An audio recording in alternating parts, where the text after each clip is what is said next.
Сәлеметсіңдер ме балалар, жаратылыстану сабағына қош келдіңдер. Тақырыбымыз кенді пайдалы қазбалар деген не? Назарымызды суретке аударайық. Суреттегі заттарға не ортақ? Олар неден жасалған? Заттарды жасау үшін қандай пайдалы қазба пайдаланылған?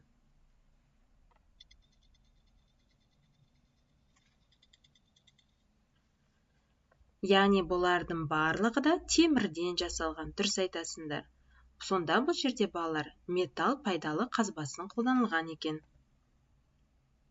Құрамында металл болатын тау жыныстары кен деп аталады. Олар магмалық тау жыныстарынан пайда болады. Құрамынан бірнеше металл бөліп алуға болатын кенді полиметалл деп атайды.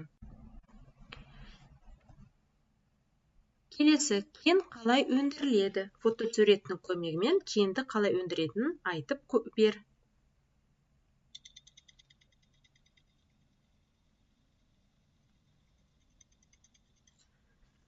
Кенді екі әдіспен өндіреді, балалар. Бірінші суреттегі ашық әдіспен, екінші жабық әдіспен.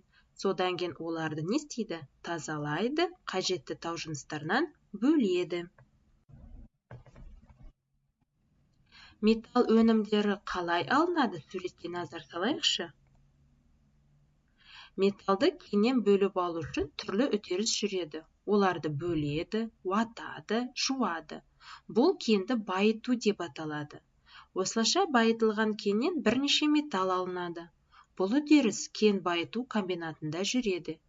Кейбір металлды алу үшін кенді арнайы домна пешінде балқытады.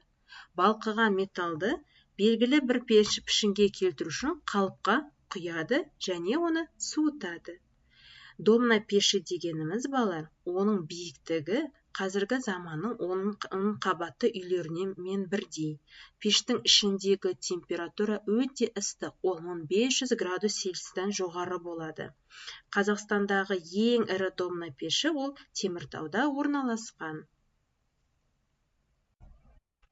Үй тапсырмасы, балалар, 32-33 беттерді мазмұндау және зерттеу тапсырмасын жазбаша орындау керек.